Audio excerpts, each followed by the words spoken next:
इसमें बुलंदशहर में कितने लोगों को समझाता, एक दो लोगों के घर भी गया समझाने के लिए, अरे सारे इकट्ठे हो जाओ, 3-3.5 लाख जाटव है इस लोकसभा में, खटीक समाज का आदमी तीसरी बार एमपी है। अबे तुम्हारा मेंबर ऑफ पार्लियामेंट अगर बन जाता है और तुम्हारे अगर 1000 बच्चों को नौकरी दे देता है, 10 फैक्ट्री यहाँ लगवा देता है, अब एयरपोर्ट बन रहा था जेवर का, 50 यहाँ पर अगर मांगे यहाँ पर व्यवस्थाएं यहाँ पर चीज बन जाती तो यहाँ पे खुशहाली आ जाती। नहीं, अब वो कुछ 3 साल, मेरे ख्याल 10 साल में उसने कुछ किया नहीं है। ये हमारे लिए भी बड़े दुख की बात है कि 20,000 आबादी वाला हमारा व्यक्ति सांसद है और 3-3.5 लाख जिनके वोट हैं उनका सांसद क्या, उनका कुछ भी नहीं। जय भीम, जय भीम। भारत का संविधान जिंदाबाद, भारत का संविधान जिंदाबाद, जिंदाबाद, संविधान जिंदाबाद, जिंदाबाद। बाबा साहब अम्बेडकर अमर रहे, अमर रहे। बाबा साहब अम्बेडकर अमर रहे, अमर रहे। एपी चौधरी जिंदाबाद, एपी चौधरी। 131 सांसद चुनकर जाते हैं बाबा साहब अम्बेडकर के आरक्षण के तरीके। 22.5% सरकार की नौकरी में 40 लाख लोग पढ़े लिखे रहे। हमारे बड़े भाई राजेंद्र जी जाड़ौल से ये और मैं साथ अम्बेडकर छात्रावास में पढ़ते थे। लेकिन अब और तब में बड़ा फर्क आ गया। मेरा ये सौभाग्य रहा कि मैं इसी जिले में पैदा हुआ, बीएससी किया यहाँ बुलंदशहर से ही, मैंने आईपी कॉलेज से, एमएससी मेरठ कॉलेज से सरकार की नौकरी में आया। वहाँ कर्मचारी संगठनों का काम मिला। पूरे देश के 40 लाख लोगों का जो संगठन बना, जिसमें रेलवे, जीआईसी, एलआईसी, सारे बैंक, सीपीडब्ल्यूडी, जो भी रेल डिपार्टमेंट सारे मिलकर 40 लाख लोग जो बने, उसका महासचिव बना, उसका भी राष्ट्रीय प्रधान महासचिव की जिम्मेदारी मिली। जब सुप्रीम कोर्ट ने आरक्षण खत्म किया 97 में, तो ये महासंघ बना और इसने आंदोलन किया। पूरे देश के लोगों को बुला करके लाखों लोग रामलीला मैदान में बुलाए गए। सरकार दबाव में आई, 3 दिन संसद बंद रहा और संविधान में सरकार को 3 संशोधन करने पड़े, 81, 82, 85। आप सबके सहयोग से तब जाकर के आरक्षण बाबा साहब का बचाने में हम सब लोग कामयाब हुए। एक बार जोरदार ताली बजाएंगे, जोरदार ताली। मैं तो अपने आप को बड़ा सौभाग्यशाली मानता हूँ। जब छोटे थे गांव में कोई जहाज ऊपर को गुजरता था तो देखते देखते पीछे कर जाते थे। जब वो गांव का आदमी दिल्ली जाता था तो बताता था कि एक पुल है, उसमें नीचे बस चलती है, ऊपर ट्रेन चलती है, तो हम सोचते थे कभी देखने का मौका मिलेगा।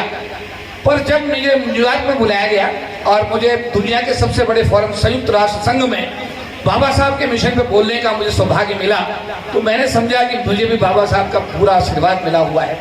जब मैं न्यूयॉर्क शहर को हेलीकॉप्टर से देख रहा था तो ये सिर्फ बाबा साहब अम्बेडकर की वजह से ही संभव हुआ। क्या बात है, जोरदार ताली बजाएंगे वर्षा के लिए, जोरदार ताली। ब्रिटिश पार्लियामेंट बाबा साहब गए थे गोलमेज सम्मेलन। जब मुझे ब्रिटिश पार्लियामेंट को संबोधित करने का मौका मिला, जब आप अपने मोबाइल में देखेंगे, तो मैंने ब्रिटिश पार्लियामेंट में यही कहा कि ये इंडिया नहीं है, ये SC ST नहीं है, इसको देखना तो गांव में जाइए जहां रोटी की लड़ाई है, जहां इज्जत मान की लड़ाई हो रही है। जब कनाडा पार्लियामेंट में मुझे बोलने का मौका मिला तो मैंने उनसे कहा कि हमारे, आप कहते हो कि आपको वो बच्चे चाहिए जिनके खाते में 30 लाख रुपए हो, मेरे समाज के बच्चों के खाते में तो 2 रुपए नहीं होते। आप इस रूल को चेंज करिए। जो मेरे बच्चे 90% उससे ज्यादा नंबर लेकर आते हैं उनको कनाडा में आने का मौका दीजिए, पढ़ने का मौका दीजिए, आपको अच्छा कैलिबर मिलेगा और मेरे समाज के बच्चों को रोजगार मिलेगा।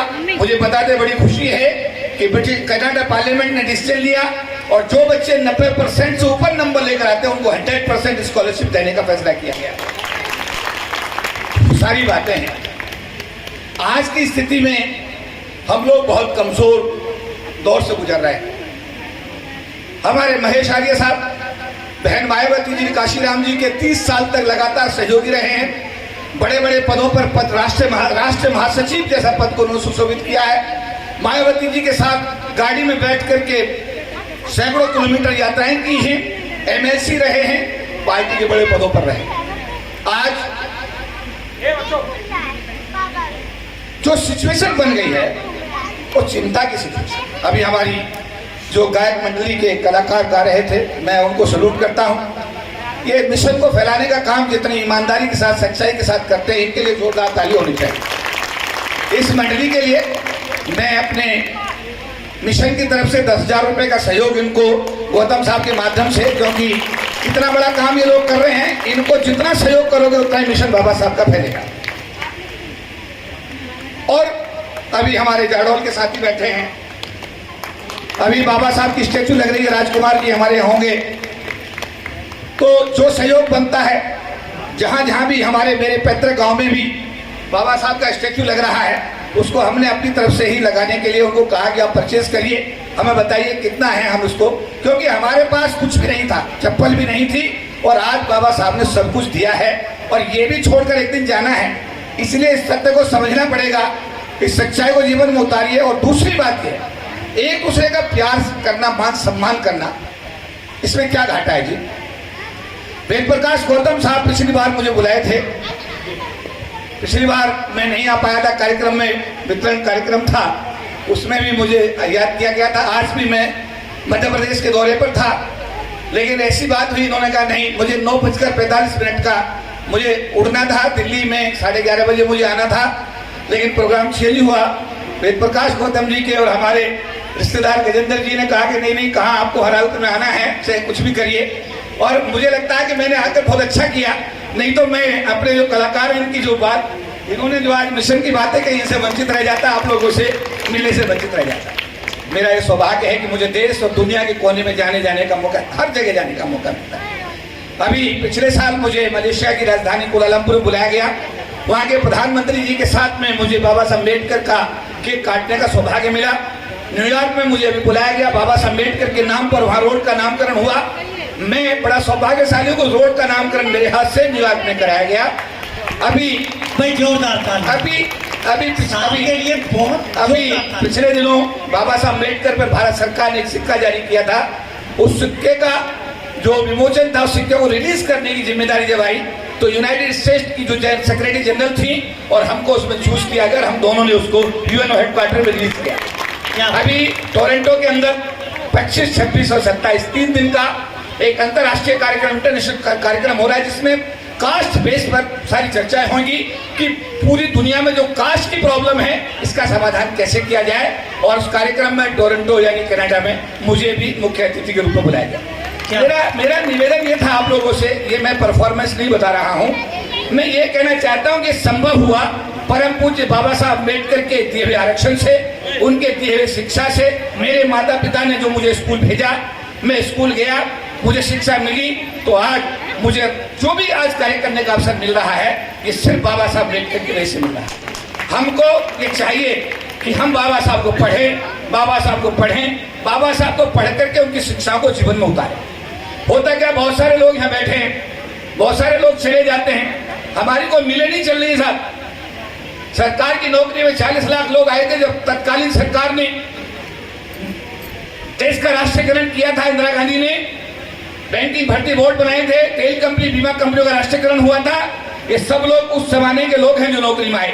अब तो सरकार ने सब कुछ खत्म कर दिया जी। सरकार जो वर्तमान में काम कर रही है, उसके पास शेड्यूल कास्ट, शेड्यूल ट्राइब के डेवलपमेंट का एजेंडा ही नहीं है। उसके पास तो एक एजेंडा, राम मंदिर, हिंदू मुस्लिम का अलावा और कोई एजेंडा ही नहीं है। और हमें अपने अधिकारों के लिए खड़ा होना पड़ेगा। बाबा साहब जो कहकर गए हैं उसे अपने जीवन में उतारना पड़ेगा। अभी मेरा एक इंटरव्यू आ रहा था TV 9 पर, तो डिबेट हो रही थी। डिबेट में इशू था कि हमारे 2 नेताओं ने हिंदू देवी देवताओं के बारे में जो बोला, उस पर आपका क्या विचार है। तो हमने कहा हमारा विचार तो बाबा साहब अम्बेडकर के विषय में, हमारा और विचार किसी विषय में हमारा विचार रहता ही नहीं। फिर अखिलेश यादव जी का चर्चा हुआ, 37 मेंबर ऑफ पार्लियामेंट आए, तो मैंने कहा भैया सुनिए, हेलो प्लीज भैया पानी की दुकान बंद कर दो अभी। मैंने कहा 37 member of parliament Akhilesh ji के नहीं आए। अखिलेश जी ने तो हमारे सारे उत्तर प्रदेश के अधिकारियों का डिमोशन किया, सारे जिलों के नाम उन्होंने बदले जो हमारे महापुरुषों के नाम पर थे। बात सही गलत है? ये जो राहुल गांधी जी ने संविधान की किताब दिखाई और हमारे अम्बेडकरवादी में एक भय पैदा हुआ और उन्होंने कहा कि अगर ये संविधान बदल गया हमारे बाबा साहब का, तो हमारा क्या होगा। उस डर की वजह से वोट थोड़ा चेंज हुआ और जो वोट बदला उससे 37 मेंबर ऑफ पार्लियामेंट आ गए। बात समझिए। मैं फिर कहना चाहता हूँ, हमारी सदगति बाबा साहब के मिशन में है, मान्यवर काशीराम जी के मिशन में है, मायावती जी के मिशन में। ध्यान रखिएगा, जो भी नए नए नेता पैदा हो रहे हैं, इन्हें टिकट चाहिए, एमएलए एमपी बनना है, इन्हें आम आदमी के हित से कोई लेना देना नहीं है। 40 साल से दिल्ली में रह करके मैं एक चीज को बड़ी बारीकी से, मैं मंत्रियों के पास मिलने नहीं जाता, वेद प्रकाश गौतम जी बैठे हैं, मंत्री मेरे पास मिलने आते हैं, सांसदों के पास मैं नहीं जाता, सांसद मेरे पास मिलने आते हैं, क्योंकि मैं एक संगठन का सिपाही हूं और बाबा साहब का अनुयायी। अब सवाल इस बात का है कि ये जो मिशन अभी डगमगा रहा है, इसमें आपको डगमगाने की जरूरत नहीं है। आपका विजन क्लियर होना चाहिए। बहन जी के कार्यकाल को 5 साल को आपको याद रखना चाहिए। राजनीति में उतार चढ़ाव चलते रहते हैं, इसलिए इसमें आपको घबराने की कोई जरूरत नहीं होनी चाहिए। आने वाले समय में एक संकल्प आज लीजिएगा कि हमें बाबा साहब के मिशन को पूरा करना है, उसको हमें अमली जामा पहनाना है और मान्यवर काशीराम और बहन मायावती जी के मिशन को तन मन धन से मजबूत करना है। आज इस मौके पर मैं वेद प्रकाश गौतम जी का, जाचा साहब का और जो हमारे सम्मानित गुजर साहब आए हुए हैं और सबसे बड़े हमारे गुरुजी, जो गुरुजी हैं हमारे जिले के सबसे बड़े हमारे सम्मानित साथी हैं और सबसे बड़े हमारे जो आज जो लोग इस कार्यक्रम में आए हैं, क्योंकि अगर आप ना होते तो कार्यक्रम सफल नहीं होता। तो मैं आप सबको आपका धन्यवाद करता हूं, आभार व्यक्त करता हूं और ये कार्यक्रम होते रहने चाहिए। मेरी कोशिश भी ये होती है, जब भी वेद प्रकाश गौतम जी जाचा साहब कुछ कहते हैं तो हर कोशिश करता हूं कि बुलंदशहर में होने वाले, पिछले दिनों एक प्रोग्राम भी तय हुआ था, एससी आयोग के चेयरमैन को आना था, लेकिन प्रोग्राम बाद में बदल गया। पिछले साल भी एक प्रोग्राम हुआ था, जिसमें भारत के पूर्व चीफ जस्टिस को हम लेकर के आए थे, आयोग के मेंबर को भी लेकर आए थे। तो आने वाले दिनों में आप लोग बुलंदशहर में छोटे छोटे प्रोग्राम करिए, बाबा साहब की स्टेचू जहां संभव लगाइए, हमसे कोई सहयोग हो सकता है तो उसे लीजिए, बच्चों को स्कूल भेजिए, बच्चों को जरूर पढ़ाइए, आपस में प्यार करिए, एक दूसरे को सहयोग करिए और एक दूसरे की बुराई बिल्कुल बंद कर दीजिएगा। एक दूसरे की बुराई बिल्कुल बंद कर दीजिएगा और हो सके तो बाबा साहब अम्बेडकर की 22 प्रतिज्ञाओं को लेकर के आपने देखा कि पिछले दिनों राजरत्न अम्बेडकर, जब अम्बेडकर भवन दिल्ली में 22 प्रतिज्ञा पढ़ रहे थे तो तत्कालीन सरकार के एक मंत्री भी वहां साथ थे, राजेंद्र पाल गौतम, उनका इस्तीफा लिया गया, ये आपको याद होगा। अभी पिछले दिनों आपने देखा कि हमने बाबा साहब अम्बेडकर की स्टेचू जो पार्लियामेंट के अंदर लगी थी उसके लिए आंदोलन किया, लाखों लोग हमने 9 अगस्त को दिल्ली में बुलाए थे, शायद हो सकता है आप लोग भी आए होंगे। और उसके बाद में फिर 6 दिसंबर को भी हमने उसका आंदोलन किया, लेकिन स्टेचू को मूल स्थान से हटा करके जो बाबा साहब की स्टेचू पीपी मौर्य साहब ने लगवाई थी 7 साल के संघर्ष के बाद, उसको हटाकर एक कोने में लगा दिया गया है। इसके साथ साथ तुगलकाबाद में जो संत गुरु रविदास जी का मंदिर था, करीब 20 एकड़ में था, वो सारी जमीन सरकार ने छीन करके वहां पर सिर्फ 500 मीटर जगह दे करके उस मामले को खत्म कर दिया। मेरा ये कहना है, शेड्यूल कास्ट शेड्यूल ट्राइब को देना मजबूरी है तो दिया जाता है, और अगर ना देने का कोई रास्ता निकल सकता है तो निकाल दिया जाता है। जब 40 लाख लोग सरकार की नौकरी में थे, आज कितने लोग हैं? सिर्फ 4 लाख लोग सरकार की नौकरी में, 36 लाख लोग नौकरी से बाहर हो गए हैं। सरकार ने पूरा देश बेच दिया है, सारे देश में निजीकरण कर दिया है, और निजीकरण करना अगर आपकी आवश्यकता थी तो बाबा साहब अम्बेडकर के दिए हुए आरक्षण का आपने क्या किया? आपको निजी क्षेत्र में आरक्षण लाना चाहिए था, संविधान में संशोधन करना चाहिए था, और इस देश के SC/ST के डेवलपमेंट का कोई एजेंडा होना चाहिए था। बच्चा रोता नहीं, माँ भी दूध नहीं पिलाती। दुनिया का सबसे मजबूत रिश्ता माँ और बेटे का माना जाता है, लेकिन माँ भी दूध तब पिलाती है जब बच्चा रोता है। जब तक चिल्लाओगे नहीं, अपनी आवाज उठाओगे नहीं, जब तक चिल्लाओगे नहीं, अपनी बात उठाओगे नहीं, तब तक ये बहरी गूंगी सरकारें इस देश में यही हिंदू मुस्लिम और मंदिर मस्जिद का खेल करती रहेंगी। और आपका समाज बहुत पीछे जा चुका है, मेरा समाज बहुत पीछे जा चुका है। हम आवश्यकता इस बात की है कि हम अपनी पारिवारिक जिम्मेदारी के साथ साथ सामाजिक जिम्मेदारी को भी सब, कई लोग मुझसे पूछते हैं सर आपसे मिलना दिल्ली में है, तो वो जानते हैं कि मैं दिल्ली में रहता जरूर हूं, लेकिन दिल्ली में प्रैक्टिकली मेरा घर जरूर है, लेकिन दिल्ली में 30 दिन में मैं 25 दिन दिल्ली में बाहर रहता। तो आने से पहले ये भी पूछते हैं गौतम साहब भी, सर आपसे मिलना था दिल्ली में है, तो बताता हूं मैं कहाँ हूँ। मैं गुवाहाटी में हूँ, विशाखापट्टनम में हूँ, बम्बई में हूँ, या मैं थाईलैंड, कहाँ भी मेरा प्रोग्राम होता है तो मैं नहीं बताता। मैं भी दिन रात भागता हूँ, दौड़ता हूँ, और संभव जो होता है वो अपनी तरफ से करने की पूरी कोशिश करता हूँ। लेकिन मेरा ये कहना है कि आप भी पारिवारिक जिम्मेदारी के साथ साथ सामाजिक जिम्मेदारी को समझिए। और उसको समझ करके अपनी जामा पहनाने की कोशिश करिए। फिर रिपीट कर रहा, इसी जवान से भारत के राष्ट्रपति से बड़ा कोई पद भारत में नहीं होता। राष्ट्रपति कोविंद को पुष्कर मंदिर में उसकी सीढ़ियों पर पूजा कराई है। ये बात आपने देखी, कितने लोगों को पता है इस बात का? राष्ट्रपति का सम्मान हुआ, अपमान हुआ? अभी एक फोटो आया, राष्ट्रपति खड़ी है, प्रधानमंत्री बैठा हुआ है, कितने लोगों ने फोटो देखा है? वो ये अपमान है, सम्मान है? यही राष्ट्रपति अभी एक मंदिर में पूजा करने गई तो इसे बाहर रेलिंग से दर्शन करा दिया, अंदर मूर्ति तक नहीं जाने दिया। अगर राष्ट्रपति की स्थिति ये है तो मेरी और आपकी स्थिति क्या होगी? जरा सोचो और समझो इस बात को। अब इसका समाधान क्या है? समाधान है जो बाबा साहब ने कहा, क्या हुआ? शिक्षित बनो, संगठित रहो, संघर्ष करो। अब शिक्षित भी हो रहे, पढ़ भी रहे, थोड़ा जो भी है, संगठित होते नहीं है। कहाँ होते संगठित? मेरी राय में तो होते नहीं संगठित। एक संगठन बनता है, मैं यहाँ दिल्ली में, इसमें बुलंदशहर में कितने लोगों को समझाता, एक दो लोगों के घर भी गया समझाने के लिए, अरे सारे इकट्ठे हो जाओ, 3-3.5 लाख जाटव है इस लोकसभा में, खटीक समाज का आदमी तीसरी बार MP है। अबे तुम्हारा मेंबर ऑफ पार्लियामेंट अगर बन जाता है और तुम्हारे अगर 1000 बच्चों को नौकरी दे देता है, 10 फैक्ट्री यहाँ लगवा देता है, अब एयरपोर्ट बन रहा था जेवर का, 50 यहाँ पर अगर मांगे, यहाँ पर व्यवस्थाएं यहाँ पर चीज बन जाती तो यहाँ पे खुशहाली आ जाती। नहीं, अब वो कुछ 3 साल, मेरे ख्याल 10 साल में उसने कुछ किया नहीं है। ये हमारे लिए भी बड़े दुख की बात है कि 20,000 आबादी वाला हमारा व्यक्ति सांसद है और 3-3.5 लाख जिनके वोट हैं, उनका सांसद क्या, उनका कुछ भी नहीं। अरे मैं गलत तो नहीं कह रहा, सही कह रहा हूं, गलत कह रहा? किसी को बना दो जो आपकी कसौटी में खड़ा उतरे, लेकिन एक हो जाओ। मैं बुलंदशहर में बहुत कोशिश करता हूँ एक करने की, और घर भी गया मैं 1-2 लोगों के, मैंने कहा यार सुनो, इन चीजों को खत्म करो, लेकिन क्या है वो समस्या खत्म होती नहीं है। होती क्यों नहीं है? वो कहता है अरे तू मेरे सामने है क्या? अरे मैं समझाता हूँ राष्ट्रपति कुछ नहीं है तुम्हारा, तो तुम क्या और मैं क्या हूं? भाई जब राष्ट्रपति की वैल्यू नहीं है इस देश में, तो मेरी और आपकी क्या? फिर इसमें आपस में एक दूसरे को मान इज्जत देने में क्या जा रहा है? अभी हमारे महेश आर्य साहब बोल रहे थे, चौधरी साहब हमारे सीनियर लीडर, लेकिन हकीकत ये वो मुझसे बहुत सीनियर लीडर है, क्योंकि उनके लिए जोरदार ताली हो। काशी राम जी के साथ और बहन मायावती के साथ कंधे से कंधा अगर किसी ने काम किया है तो महेश आर्य साहब ने किया, और लंबे समय तक 30-35 साल तक काम करना अपने आप में बहुत बड़ी बात है। फिर भी उन्होंने मुझे कहा चौधरी साहब हमारे बड़े नेता हैं, ऐसे एक मान सम्मानित दिया है।